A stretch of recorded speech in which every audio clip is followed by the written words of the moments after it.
Hello and welcome. This is Nationwide on the network service of the NTA. We thank you for joining us. I am Lydia Bassi.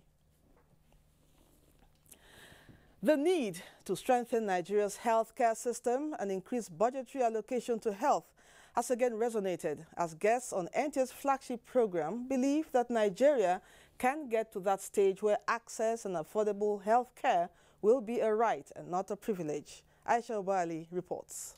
Health experts have continued to decry the poor state of healthcare services in the country. Reports from across the country speaks of obsolete health facilities, shortage of qualified personnel, poor hospital governance, as well as lack of commitment to duty by staff. If from this day onwards we are committed individually at our different niches and at governmental level, local government, states and federal, we have the means.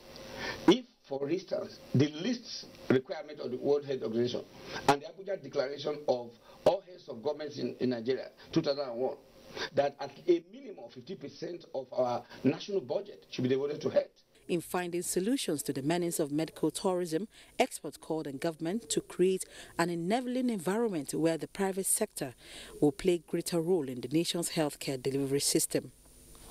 And I think it should be developed. Private players must be allowed into the insurance field because the NHIS, anytime we get to discuss it, has fault lines. Guests on the program submitted that Nigeria has the capacity to provide world-class health facilities to her citizens at affordable cost and stem the tide of medical tourism. Only subsidize the health or even pay for the health of people without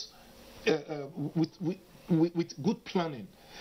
Several billions of naira is budgeted every year for health and is pushed into the government hospitals, and yet the return is not as encouraging. So government can push this government through an intermediary that will be paying the private hospitals. The guest, however, said halting medical tourism may be difficult, but with government's resolve to commit fully to the sector, the situation of healthcare delivery can be turned around. In Abuja, Aisha Obali, NTA News. The presidency has emphasized that the vice president remains the confidant and the closest advisor to the president and has attended all the president's engagements all through the week, with the exception of 2. This is in reaction to claims in some sections of the media that the vice president is being sidelined with the return of President Buhari. Musa Abubakar has details of the statement by the senior special assistant to the president on media and publicity, Garba Shehu. In a statement signed by President's Senior Special Assistant on Media and Publicity, Garba Shehu indicates that alleging that President Buhari signs memos brought to him by government officials or so-called cabal without reading them immediately cast doubts on the credibility of the unnamed sources, adding that President Buhari is working day and night to steer Nigeria through trying times. There are important issues in the hands of government, such as poverty reduction, turning around the economy, creating jobs, fighting corruption and terrorism, among other challenges. The statement also reads, "It is appropriate at this time to dispel the false notion that anyone has tried to undermine the vice president when he acted in the absence of the president." As an acting president, Vice President Yemi Osinbajo enjoyed the support of the Villa staff and the entire cabinet.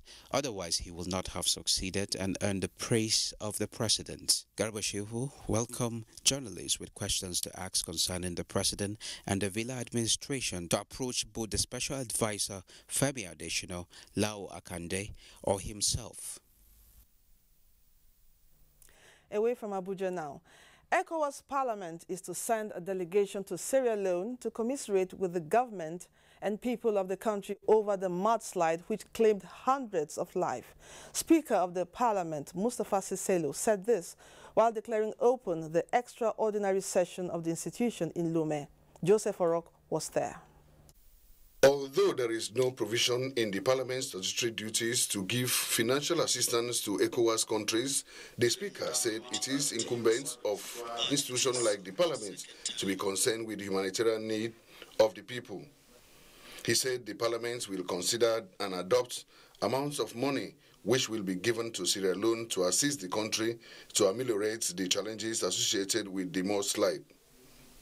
Some parliamentarians speak more on this. We have also received delegations from almost every country of West Africa, of ECOWAS, and most of them, if not all, have sent donations and gifts to help alleviate the situation. Meanwhile, ad hoc committee of the Parliament at the extraordinary session presented the 2018 budget of the institution. It is proposed that for the entire community, the total income will be 268,973,259.75 units of account. This is what we had in 2017 of 267,943,662.71 units of account. We'll have to consider the preliminary draft of the 2018 budget prepared by the ad hoc committee established by the Speaker of the Parliament. The Speaker informed parliamentarians that Morocco has formally applied to join ECOWAS Parliament. Though the request is yet to be approved, a delegation will soon be sent to Morocco to find out why the country wants to join ECOWAS again. In Lomé, Togo, Joseph Orok, NTA News. And back home, the Nigeria police force have declared as false and unsubstantiated the allegation of bribery and cornering of 10 billion naira monthly internally generated revenue against the Inspector General of Police, Ibrahim Idris, by the chairman, Senate Committee on Navy, Issa Hamad Misau. In a press conference, Force Public Relations Officer Jim Moshood urged Nigerians to disregard the allegations. Ronke Kolawole reports. Making reference to a newspaper publication where he said Senator Issa Hamad Misau stated series of allegations against the IGP Ibrahim Idris, the Force PRO Jim Moshood notes that the force is not a revenue-generating agency and that posting and transfers are routine administrative tools based on merit and competence of officers. The PPRO discloses that Senator Hamad Misau remains a police officer on the rank of DSP with staff number 57300, who absconded on the 24th of September 2010 when posted to Niger State Police Command. The retirement letter presented to the journalist by DSC Mohammed Issa Ama is suspiciously forged and dubiously obtained. He has pending disciplinary matter. His file was marked PDM, pending disciplinary matter. And that is why, even if there's any application from him for resignation, it will not be processed. In a reaction, Senator Issa Hamad Misau from Bauchi's Central Senatorial District presented documents to confirm he officially and lawfully disengaged from the Nigeria Police Force in 2010. He said he directed his allegations against the police and not on the personality of the IGP, Ibrahim Idris. He has no right to declare me deserter if police are giving more than 50,000 policemen are assigned to oil companies, oil servicing company, or hotel, banks, private individuals. And every month they make payment for those services. And the allegation is, where is the money going? This is what we are talking about. He claimed he had the right under the Whistleblower Act to expose suspicious persons or bodies, but that it is left for the anti-corruption agencies to verify. Ronke Kolawole, NTA News. The House of Representatives Committee on Basic Education has identified inadequate monitoring and supervision as the major cause of poor execution of universal basic education projects in Kebbi State. This was part of the observations of the committee when it inspected UBE projects in 21 primary schools in the state. Ignatius Nkwo was part of the team and now reports. Between 2005 to date, Kebbi State is said to have assessed 10.1 billion naira from the Universal Basic Education Fund. But what the Committee on Basic Education found out while on a 3-day inspection tour to the state is not satisfactory. I have my own reservation about some contractors because, like I pointed out yesterday, by the name of certain or some of these companies and maybe the articles of memoranda of some of these companies by registration with CAC, they don't have any business with construction. It's already we have started taking action on those contractors. The committee observed that most of the ongoing projects were not adequately monitored as old classroom blocks were left to dilapidate. The 3-4 years result, I have read, of the northern states, really. Kebbi has been performing, poorly because it has been coming, I think, 32nd. Chairman of the committee, Representative Zachary Mohammed, at a meeting with the Deputy Governor of the state, advised State Universal Basic Education to ensure that standard is maintained, while award of contracts should be devoid of politics. The projects are flagship projects that are meant to be taken care of, because if we don't get it right, the basic level, we will not get it right very well. I want to assure you that we'll do whatever it takes to correct all the observations you put forward.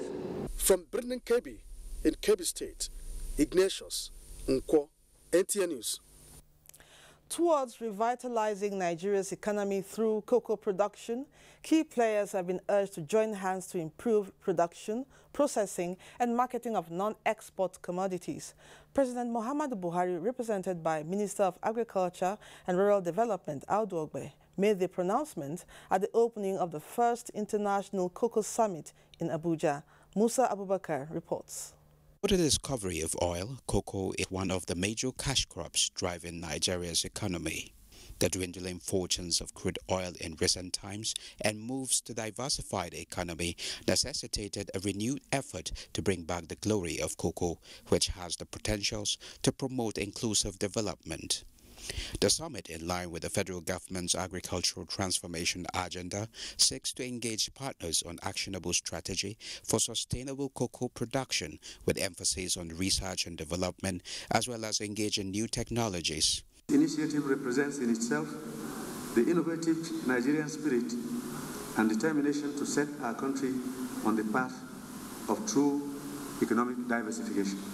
Create a platform for players in the industry to exchange ideas, network and acquaint themselves with each other, and also to avail themselves of new technologies and investment opportunities, as well as set a roadmap for sustainable development of the cash crop. We are open to all forms of discussion for us to be able to arrive at a wonderful document. Research and development should be the foundation and driving force behind the National Cocoa Plan of Nigeria. The way forward for Nigeria to achieve sustainable development, inclusive growth, as well as serve as a bulwark for its economy against the vagrancies of oil market. Contributors are expected to brainstorm on recent trends and outlook for cocoa products and improving market efficiency for it. Observers believe that the summit not only provide avenue to boost cocoa production, but also focus on value-added change, which has the capacity to reduce unemployment and generate the needed income for the growth and development of the country. In Abuja, I am Musa Abubakar, NTA News. Thank you, Musa. You're watching Nationwide. Security beefs up in the Nigerian ports as contraband worth millions of naira is discovered and seized by the Customs Service. Ademola brings us details of this and other stories making the rounds in Lagos and environs. It's over to you, Ademola. Good to see you. Good to see you too, Lydia. Good afternoon and a warm welcome to Lagos. As the Nigeria Customs Service continues to intensify its anti-smuggling operations within the borderlines and other catchment areas, the results have already begun to manifest. Customs Federal Operations Unit Zone A, Ikeja, says it has intercepted contraband goods worth over 783 million naira. The seized contraband include Indian hemp, poultry and pharmaceutical products. Jane Ojuko has the details.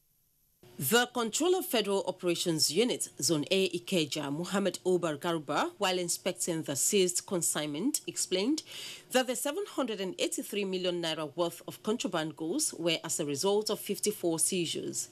He said they were intercepted due to various reasons, ranging from false declaration to smuggling of goods that contravene federal government policies on importation, such as foreign parboiled rice and automobiles. We have used tires, we have Indian hemp, we have medicaments and other general merchandise. What will happen to them that appropriate sanction will be applied to anybody who is found wanted for this smuggling.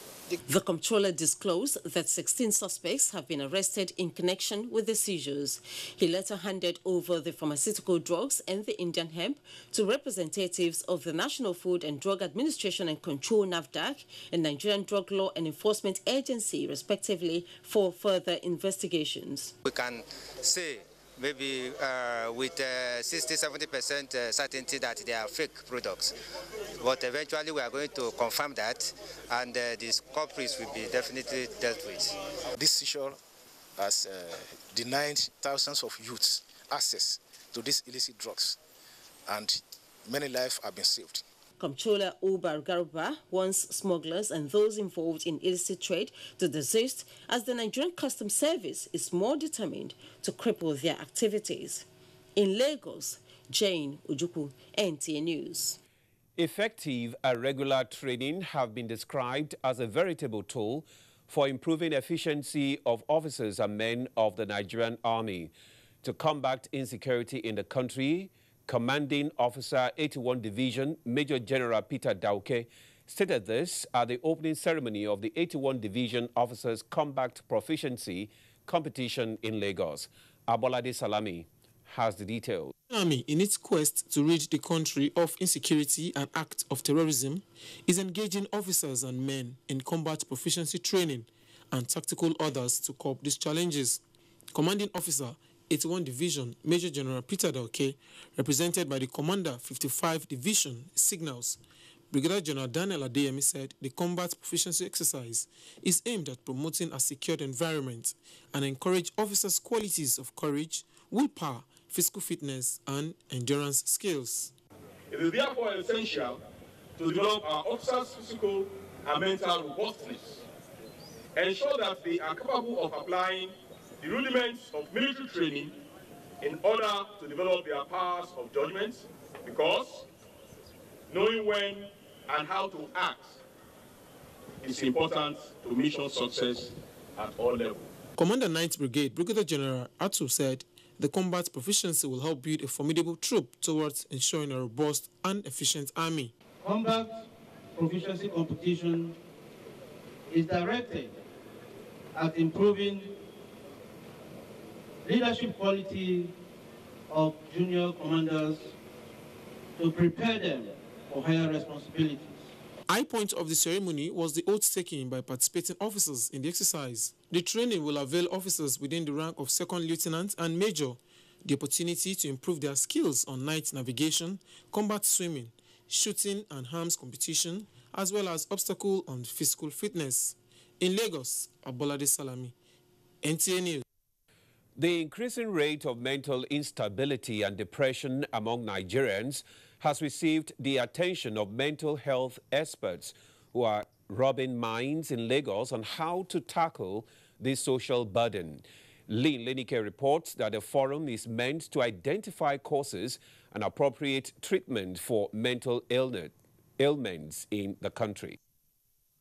Rising cases of heinous crimes such as murder, kidnapping, child abuse, rape, insurgency, and reckless looting of public funds have often been identified with people widely believed to allegedly have mental imbalance, which may not be presented obviously in the affected persons, and finding appropriate means of handling such cases are some of the objectives of this forum. We seem to undermine the huge effect mental health has on our total well-being.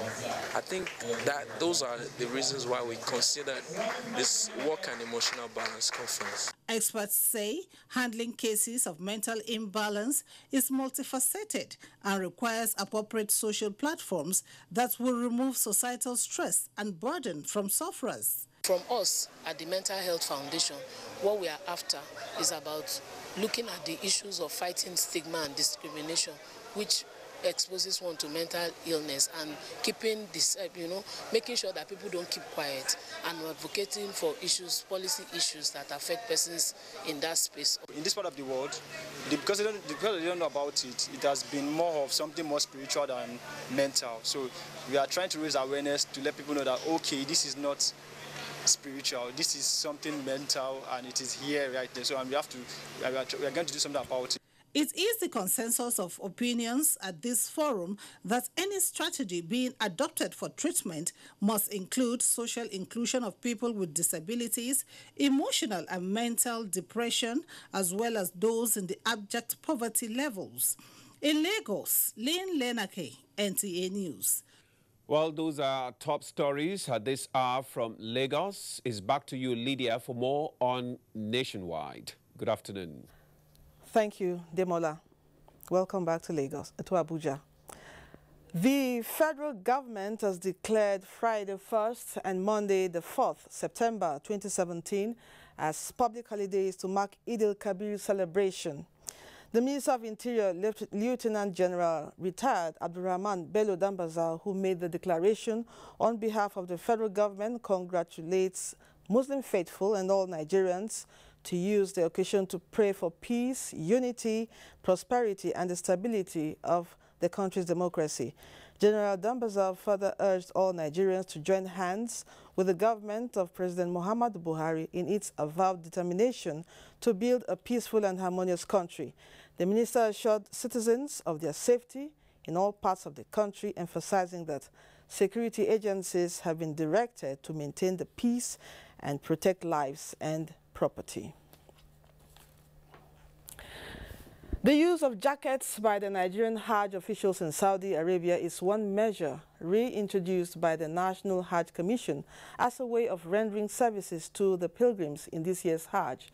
Abdullahi Musa Suleja reports from Medina, the Kingdom of Saudi Arabia. It's only during occasion that you see a group of people wearing the same type of attire in Nigeria for solidarity or easy identification. It is called Ashobi or Anko and other names depending on where the group comes from. From time immemorial, Nigerian pilgrims, their state officials, and indeed those of other nations in Saudi Arabia have been using uniforms and any unique appearance outside the period of Hajj rites for easy identification by pilgrims in cases of lost or emergencies. Though even before now, the National Hajj Commission of Nigeria had a jacket with green, white, green colors with its name inscribed on it. The usage was not sufficient. However, the present leadership of the Commission has now directed the staff to always wear it to render services not only to the pilgrims, but state officials who may need immediate assistance. Pilgrims interviewed said, for now, officials are living up to their responsibilities. The coordinator, they are very, very good. They make so many arrangements. The pilgrims said the measure considerably reduces the issue of lost and makes the presence of Hajj Commission more visible. In Medina, Saudi Arabia, Abdullahi Musa Suleja, NTA News. From Medina, we now go to Mina. Property worth millions of naira have been destroyed in Niger State following a multiple accident involving two tankers laden with petrol and other articulated vehicles conveying cows and detergents. Jones Ajayi reports that 20 shops were also destroyed in the inferno, but no human life was lost. Batati community in Lavun local government area of Niger State was at a standstill following the multiple accident The first one was said to have occurred when a petrol tanker loaded with 33,000 liters of PMS collided with a truck loaded with toilet soap, while the second was between a trailer conveying cows and a parked tanker. The accident led to the inferno that claimed the lives of 20 cows as they were roasted alive, and more than 20 shops were destroyed. Men of the fire service were on ground to put out the fire, while policemen were also around to provide security, and men of the Federal Road Safety Corps were also on ground to ensure smooth traffic flow. The State Commissioner of Police also visited the scene. While we are clearing the way and the traffic is already flowing. The accident caused gridlock along Bida Batati and Batati Mokwa Road for several hours. Some of the victims of the inferno who spoke to NTA News called on government at all levels to come to their aid as they have lost their means of livelihood. Acting Chairman, Lavun Local Government Council, Zubairu Mohammed, described the accident as a great loss beyond the council, but gave assurance that the issue will be tabled before appropriate authorities. The district head of the area, Abdullahi Umar, blamed the accident on recklessness of the drivers and appealed to government to provide speed breakers. Meanwhile, motorists plying the Mina Junction in Bidda through to Ilorin Garage Road are going through tough times as trailers and tankers have taken over the road. In Bidda, Jones Ajayi, NTA News. Celebrations continue for the safe return of President Muhammadu Buhari as efforts intensify to boost agriculture. For details of this and other reports, let's join Zile in Kaduna. Zile, over to you. Good evening and welcome to Kaduna. Agriculture is one sector of the federal government is counting on to diversify the economy in Nigeria. Tomato production is one among many windows of opportunities open to help revamp the economy. Explaining why the Raw Materials Research Development Council is out to enhance its production through distribution of improved seeds. Austin Aibe reports. Presently, the importation of tomato paste into the country costs Nigeria 16 billion naira annually. Nigeria is ranked as the largest producer of tomato in sub-Saharan Africa and 13th in the world, with an annual national domestic demand estimated at 2.4 million metric tons. Only 1.7 million tons is produced annually. This leaves a deficit of about 700,000 metric tons due to the cultivation of existing low-yielding varieties and high post-harvest losses. The deficit breached through imports of tomato paste and its other value-added products, with its attendant strain on the economy. Explaining why the Raw Materials Research Development Council is distributing improved tomato seeds to farmers across the country. The federal government has already agreed that tomato is one of the commodities that must be improved because we are spending a lot of money on importation of tomato products. At the presentation of improved tomato seeds to vegetable farmers in Kaduna, the council said they have facilitated farmers access to improved seeds. We can do small innovations, small machines that the farmers can produce and also process and also keep for some time before they can sell. Kaduna State has ecology for tomato production, and the target is 500 vegetable farmers under this project. In Kaduna, Austin Anyebe, NTA News. The National Broadcasting Commission has called on media organizations to guard against unethical practices of accommodating fake and hate speeches in their daily bulletins. The Director General of National Broadcasting Commission, Ishak Modibo Kawu, stated this at the workshop on national unity and the role of broadcast media in Kaduna. Muhammad Umar Ajingi has the details. In recent times, the political atmosphere in Nigeria has been characterized by hate and dangerous speeches which are not healthy for the development of the nation. This is why the regulatory body brought together media professionals to brainstorm on ways of ensuring such instigative comments are not in any way accommodated in what they dish out to the public. We have a situation now whereby you find broadcasters who are also politicians managing public service or even private radio and television stations. They are easily compromised. Sadly, many reporters are left to fend for themselves, holding their identity cards as meal tickets and their recorders as tools to be exploited.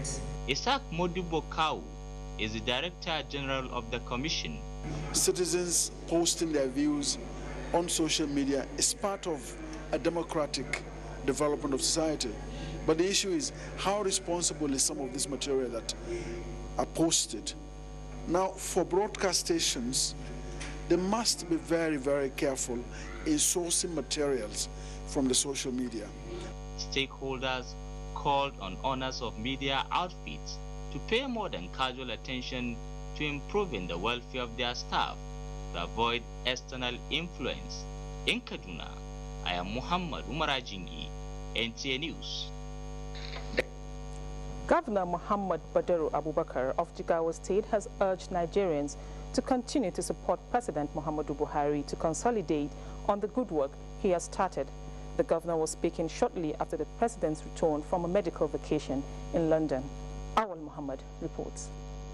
I express optimism that the Buhari-led administration will continue to better the life of Nigerians, especially in the areas of agriculture, security, education, youth empowerment, and infrastructural development. He said government and people of Jigawa State will continue to support the president to consolidate on the good work he has started. To continue good work in security, corruption, and economic development. I'm sure the president is ready more than before to tackle these challenges and push forward.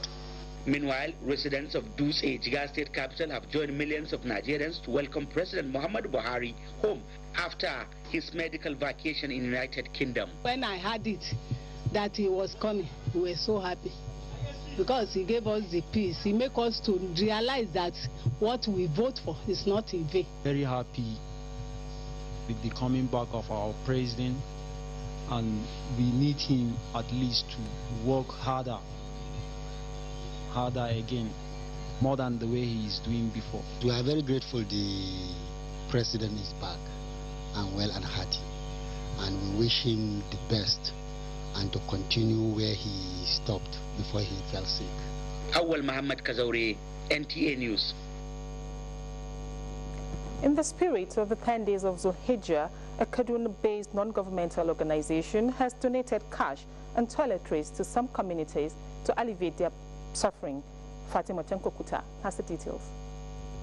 It is the tradition of Prophet Muhammad sallallahu alaihi wasallam during his lifetime to step up good deeds like assisting the needy, recitation of the Holy Quran, among others. The gesture by Al-Hisan Foundation was to follow the footsteps of the Prophet by reaching out with assistance to some deserving members of the society. Barrow Diko Teaching Hospital in Kaduna was the first point of call, where some amount of money and toiletries were donated to patients on admission. God will replenish their pockets in 100-folds. This thing will help us a lot, so we thank God and we thank you people. The foundation was also at KK Wahayim Dambushia in Chikun local government area with the same mission, where one of the beneficiaries was a woman with 6 children whose husband was declared missing for 6 years. Hadiza Zaki speaks on their motivation. In the first 10 of Zulhijjah, the benefits of the month, that is good that we do something like this. We visit some people in the hospital to give them some toiletries for their use in the hospitals, and also to come to this community, cook for the people to eat. The foundation was established to render humanitarian assistance to the needy. In Kaduna, I am Fatima Tonkokuta, NTA News. And that's our beat from here. We're back to Lydia in Abuja for more on Nationwide. Many thanks, Zile. Women in Africa are championing the cause of increased girl-child education in the continent for gender equality and full participation in all ramifications of life without bias. Women under the auspices of West Africa Women in Education Network converged on Abuja to chart a way forward for the cause. Ilyasu Ali Yakubu completes the report. Girl-child education in Africa has remained a challenge due to gender neglect, poverty, underage marriage, dropout as a result of unwanted pregnancies, retention, cultural and religious beliefs. Available statistics shows that more than 49 million girls are out of primary and post-primary schools in the sub-Saharan Africa, and 10.5 million children in Nigeria are also out of school, with 60% as girl child. Although most African countries have made commitments to guarantee compulsory primary and post-primary education for the girl child, the political will to achieve the said objective continues to be a challenge. Worried by this development, members of the West African Women in Education Network converge on Abuja to evolve strategies to actualize full girl child education in the continent. Part of the objective is to sensitize the entire countries in West Africa that the girl child education is key to national development. We have met to advocate, to train, and build the capacity of union leaders so that when they understand gender equality, they will be able to support women, give us their goodwill. The meeting brought together representatives from West African countries to chart a new course for the actualization of the said objective. In Abuja, Ilyasu Aliyakubu, NTA News. Inculcating in the younger generation virtues of discipline, hard work and responsibility are key to sustaining Nigeria's unity and safeguarding her future. This was the standpoint of the Church of Nigeria Anglican Women of the Anglican Communion Abuja Diocese. Momso Damien Dati reports. In recent times, families are faced with diverse challenges threatening their survival. High rates of divorce, social vices among children, promiscuity, increasing cases of rape and the likes, all degenerating from an individual level to the larger society, hence affecting the entire polity. Addressing these challenges for a better Nigeria prompted the Sisters Guild of the Church of Nigeria Anglican Communion, Abuja Diocese, to interface with women and young ladies. The aim is to remind them of their crucial roles as wives, mothers, peacemakers and nation builders, and inculcate the virtues, norms and values required in the younger generation to become responsible future leaders. To be a submissive woman to me is just obey what God wants you to do in that your home. Obey him, even if the man is not acting well. You have the right to go to God in prayers. Nuclear family is the nucleus of the society, and the devil is attacking it left, right, and center. And the women must take cognizance of this. While the meeting centered on building tomorrow's ideal women, the participants were also empowered with diverse skills to become self-reliant and employers of labor for national growth and development. In Abuja, Momso Damien Dati, NTA News. You can watch this news live online via the NTA mobile app, which you can download on your Android device at the Google Play Store or at the Apple Store if you use devices with iOS. Governor Nyesom Wike appeals for calm on the outcome of court orders. Let's join Mina in Port Harcourt for the next set of reports. Hello, Mina. Take it from here. Hello, Lydia. Good afternoon and welcome to Port Harcourt. Critical economic and political issues as well as security in the South-South and Southeast regions were the major resolutions addressed at the end of their meeting over the weekend at Port Harcourt. Ogediyekwere reports that the governors expressed concern that despite providing necessary logistic support to security agencies, insecurity has continued in the two regions. The meeting was to further reinforce resolutions reached on the issues of interregional cooperation, integration, as well as charting veritable means of social and economic growth of the two regions. Chairman of the forum and Governor of Akwa Ibom State, Udom Emmanuel, said the forum will continue to subscribe their faith to the destiny and greatness of Nigeria, work together politically as a people. We also touched on certain issues concerning the current review of Constitution. Well resolved that we must do everything possible to protect lives and assets of our people and let people have that confidence that they can go about their normal duties unmolested. Earlier, Governor Wike in his address noted that the two regions share cultural affinity and similar challenges ranging from insecurity, poverty, environmental degradation and underdevelopment. None of the airports and seaports located in our regions is reasonably functional. Even the few federal roads are not in good shape. Neither are the two regions linked by any rail services. The forum will reconvene in Owerri, Imo State on Sunday, the 8th of October 2017. In Port Harcourt, Oge Dinyekwe, NTA News. The senator-elect for Rivers East Senatorial District, Chief Andrew Uchendo, says he will devote his time in office to championing the interests of the voiceless, the less privileged, and giving back to the state in service delivery. Chief Uchendo was speaking shortly on arrival from Abuja after he was declared winner of the December 10th rerun election by the Court of Appeal. Kingsley Amajiri reports. For the APC leadership, this grand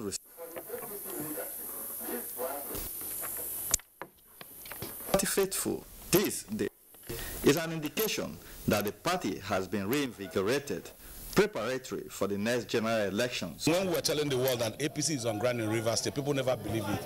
But what this victory has come to tell the APC family is to tell you that APC, you really need to work more. It didn't come at a better time because APC has come to stay in Rivers State. The senator-elect was delighted for the steadfastness of APC members while the legal battle lasted, enjoining them to look forward for even development in his senatorial district. I will represent the voice of the voiceless. I'm going to represent the homeless.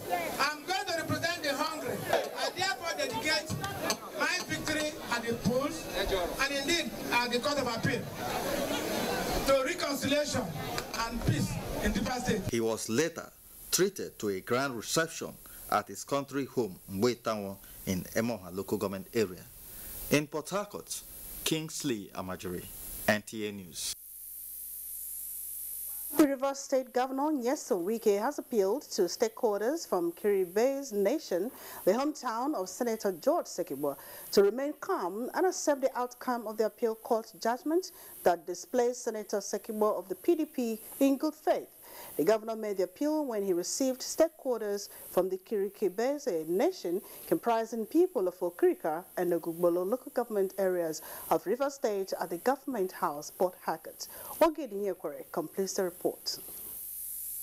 Following the recent appeal court judgment that displaced Senator George Thompson Sekibor of the People's Democratic Party, the People's Democratic Party members in the state, especially those of the Kiribati extraction, are not pleased with the judgment. Governor Wike, who met with the stakeholders from Okrika and Ogugbolo local government areas over the development, appealed to them not to lose confidence in the judiciary as it remains the last hope of the common man. I'm not appealing to you. I know how to play you are. I know how you are feeling. But know that is God. Senator George Thompson Sekibor noted that he has worked with several governors, but the support of Governor Wike in sustaining election victory is second to none. We will stand by him. We will give all our support in the rain, in the sun, in the night, in the day. His Royal Majesty King Nicholas Nemnabo and Abie Sekibor assured that the Kiribati nation is not discouraged but will continue to stand by the governor and his administration. In Port Harcourt, Oge Dinyekwe, NTA News. That's the contribution from Port Harcourt. Lydia, it's back to you for the rest of the news.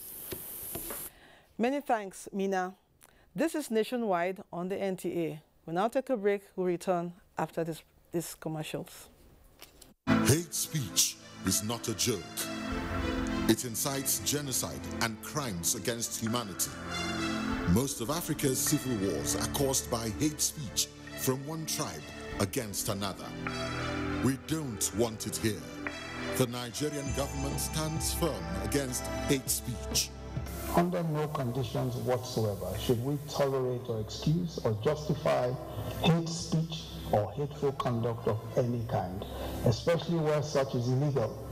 There is no doubt that the resurgent push for separatism, as well as the rising cases of ethnic and religious disharmony, are all traceable to the growing phenomenon of hate speech. One nation bound in freedom, peace and unity. Nigeria, one nation, one people. This is a public service announcement brought to you by NTA. Government's initiative on poverty alleviation. What are the opportunities and how do they work? Find out on this week's edition of Tuesday Live. Tuesday Live promises to be exciting, informative, and educating. Join us. National Council for Arts and Culture, Abuja presents 10th African Arts Crafts Expo, AFAC Expo 2017, the biggest arts and crafts expo in Africa. Theme, Nigerian crafts, the untapped treasure. Date, 27th August to 17th September 2017. Venue, Arts and Crafts Village, beside Sheraton Hotel and Yaradua Center, Abuja. Time, 9 a.m. daily.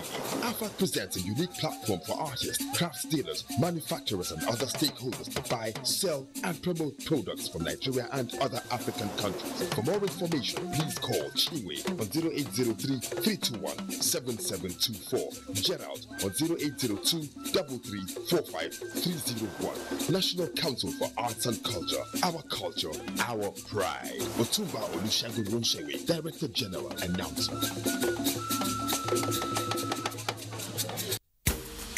What manner of man wakes up in the morning, eats breakfast, gets dressed, and goes out with the sole purpose of duping his clients? Where the dollar now? Make I check them now. Now why? Supposing if it is fake. They are everywhere. The bad apples who spoil the rest. They can shortchange you. They also swap your good currency and give you counterfeits. These people are criminal. They are the bad money changers, mostly on the roadsides. And they don't even get office address. Honesty means nothing to them. You know that happened like this. Where's my money? Watch Prophet John Bull this week and see how this rot manifests, even as you laugh like never before. Eh? Udo, come and separate us now. You're not a serious minded fighter. By now, if I don't see a person, Over and out. Brought to you by Glow, the largest data network. Glow Unlimited. Experience the beauty of life and nature like never before. With the new StarTimes Full HD 1080p Real High Definition TV. Enjoy an exquisite super slim design with a real surround sound experience.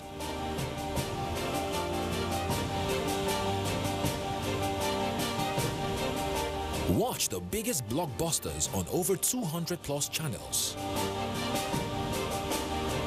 Available in 32 and 40 inches from 69,900 Naira at leading shopping outlets across the country. StarTimes. Enjoy digital life. Reorganized, trained, and fully equipped. We are the new improved Nigeria Police Force. We fight crime. We bust syndicates. Whatever the crime, wherever the hideout, the Nigeria Police Force will get you busted. Stop kidnapping, armed robbery, murder, pipeline vandalism, and other criminal activities. Be productive. Be security conscious. Join the police force to secure your life and property. This message is from the Nigeria Police Force Public Relations Department.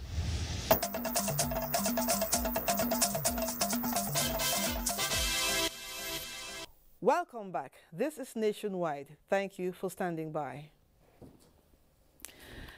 The Kwara State Governor Abdul Fattah Ahmed has challenged local government councils in the state to develop sustainable revenue generation and budgeting system with a view to meet their constitutional responsibilities. The governor gave the charge during a meeting with chairmen and directors from the 16 local government councils at Government House in Ilorin. Abdul Hafiz Alaya has details. Governor Ahmed emphasized that for proper and effective planning, local government councils must develop a well-structured budget that clearly reflects their expenditures and expected incomes. This, according to him, will enable them to focus on exploring other sources of revenue and guarantee accountability. The governor maintained that the era of relying on federal allocation to pay salaries is gone. Hence, the need for will-be local government chairmen to look inward and broaden their capacity to generate revenue. It requires your own effort to add to the money that is coming in from the federation allocation and state to be able to carry on your responsibility. But it starts with the council chairman, who must recognize that he has a need to drive that revenue. He thereby encouraged the 16 local councils to partner with the Kwara State Internal Revenue Service in driving revenues for them to be self-reliant in the payment of salaries and provision of basic social amenities at the grassroots. In Ilorin, Abdelafiz Alaya, NTA News. And from Jos, Ndeyang and the Yaba Gang reports that in its quest to improve the health of livestock and by extension human beings, the National Veterinary Research Institute VOM has in the last 14 years produced 1.5 billion doses of vaccines. The report.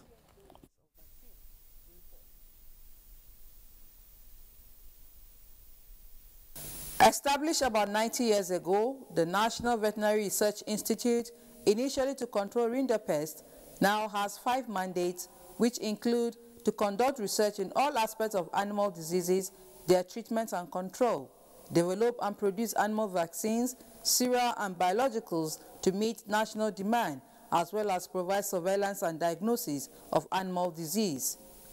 This became necessary in view of the fact that 60% of diseases that affect man comes from animals. Over the years, we have made tremendous progress.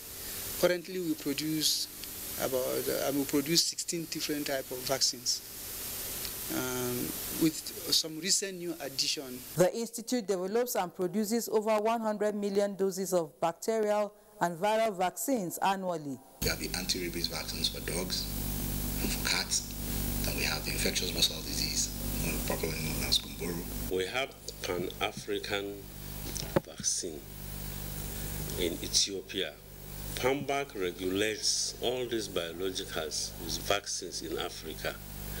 So we also send our products to PAMBAC for quality checks. Recently, we incorporated a company called VOM Biological Products Limited. That is a process of commercialization. When fully functional, these projects will impact positively on animal health, especially those that are of zoonotic importance. In Jos, Ndenyan and the Abuja, NTA News. For stories trending on the global scene, Uche Ngwizu is standing by.